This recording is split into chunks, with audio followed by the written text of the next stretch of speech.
أكبر.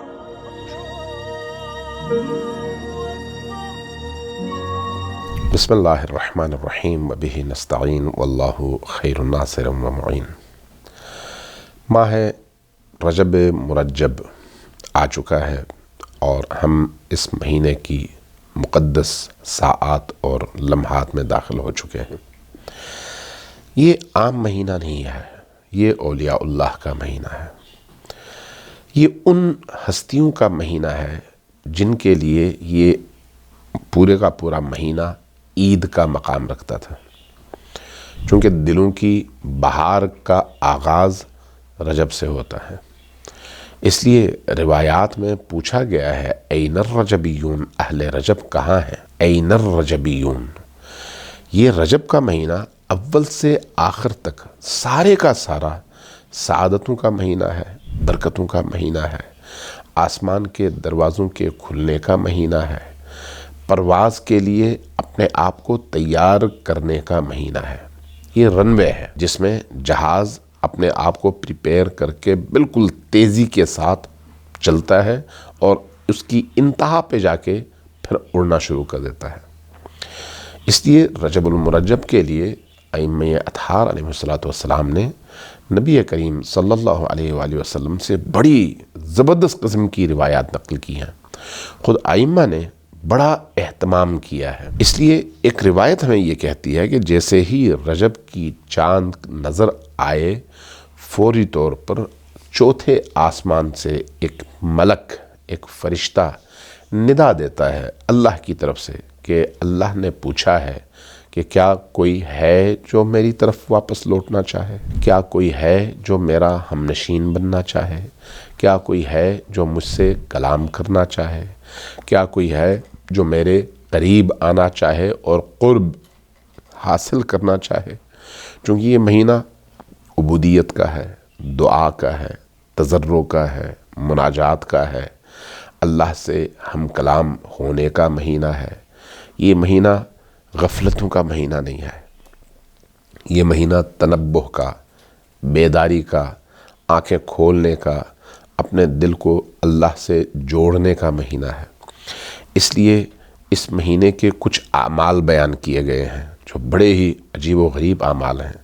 یہاں تک کہا گیا ہے کہ استغفار روز آپ 70 بار پڑھیں۔ یہاں تک کہا گیا ہے کہ اس پورے مہینے کے اندر آپ 1000 بار استغفار پڑھیں۔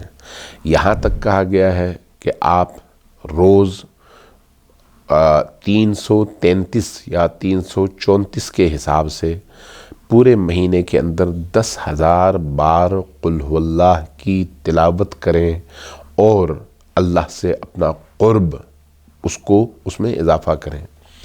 یہ کہا گیا ہے کہ اس مہینے کے اندر لا الہ الا اللہ کا ذکر بار بار کریں، کم از کم 1000 بار کریں۔ اس مہینے کے حوالے سے کہا گیا ہے کہ اس مہینے کی ساعات کو، لمحات کو، شب و روز کو، نماز فجر سے لے کر نماز عشاء تک کے درمیان کے ان مواقع کو انہی دعاؤں کے لیے، مناجاتوں کے لیے، قرآن کریم کی تلاوت کے لیے صرف کریں، مخصوص کریں اور اپنے دل کو پاک کریں۔ الله أكبر.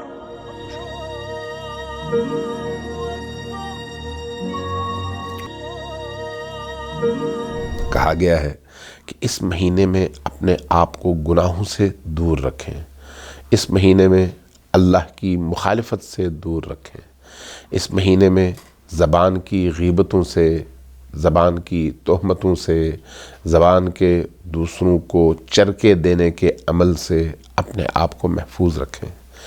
اس مہینے کے حوالے سے کہا گیا ہے کہ پہلی سے لے کر آخر تک کوشش کریں جتنا زیادہ سے زیادہ روزہ رکھ سکیں وہ ضرور رکھیں۔ اس مہینے کے بارے میں ہمیں کہا گیا ہے کہ آپ 13 رجب کو، 14 رجب کو، 15 رجب کو روزے رکھیں۔ اس مہینے کے حوالے سے ان 3 تاریخوں کے بارے میں کہا گیا ہے کہ یہ 3 روزے رکھنے کے بعد 15 رجب کو عمل داود انجام دیں۔ عمل داود مفاتیح الجنان میں موجود ہے۔ عمل داود آپ کے ہاتھوں میں موجود اینڈرائڈ فونز کے اندر اپلیکیشنز میں موجود ہے۔ آپ کوئی بھی دعاؤں کی کتاب نکال لیں، اپلیکیشن نکال لیں، وہاں پر عمل ام داؤد ڈھونڈیں، آپ کو آسانی کے ساتھ یہ عمل مل جائے گا۔ اور اس کا طریقہ یہی ہے کہ آپ نے 13 رجب کو روزہ رکھنا ہے، 14 رجب کو روزہ رکھنا ہے، 15 رجب کو روزہ رکھنا ہے، لیکن 15 رجب کو ظہر کی اور عصر کی نماز پڑھتے ہی عمل ام داؤد کا آغاز کرنا ہے، جو مغرب تک چلے گا، جس کی تفصیل مفاتیح الجنان میں موجود ہے۔ یہ اسی مہینے سے مخصوص وہ عبادات ہیں جن کو آپ ایام 20 میں انجام دیتے ہیں، یعنی 13، 14، 15 رجب۔ رجب المرجب دلوں کی حیات کا مہینہ ہے اور مناجاتوں اور دعاؤں کی لذتوں سے اپنے آپ کو آشنا کرنے کا مہینہ ہے۔ کوشش کیجئے زیارت عاشوراء پڑھیں، کوشش کریں زیارت امین اللہ پڑھیں، کوشش کریں زیارت آل یاسین پڑھیں، کوشش کریں کہ زیارت جامعہ کبیرہ پڑھیں۔ اپنے دلوں کو ان زیارتوں سے اور ائمہ ہدیٰ علیہ السلام کے ان پاک کلام سے آشنا کریں اور اس کی لذتوں کو اپنے وجود میں محسوس کریں۔ کوشش کریں قرآن کریم کی زیادہ سے زیادہ جتنا آپ کے لیے ممکن ہے اتنی تلاوت کر سکیں، چونکہ یہ مہینہ رجبیون کا مہینہ ہے، اہل اللہ کا مہینہ ہے، اہل ذکر کا مہینہ ہے، اہل تقوی کا مہینہ ہے، اہل اللہ کا مہینہ ہے، اہل البیت کا مہینہ ہے۔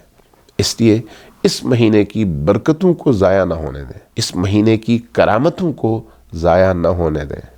یہ مہینہ ہم سب کو اپنی طرف بلاتا ہے، اس کی آواز پر لبیک کہیں اور اپنے دل کو سپرد کر دیں اس دل دینے والی ہستی کے، جس نے آپ کو دل اس لیے دیا ہے کہ اس دل کے ذریعے سے اس کو دیکھ سکیں۔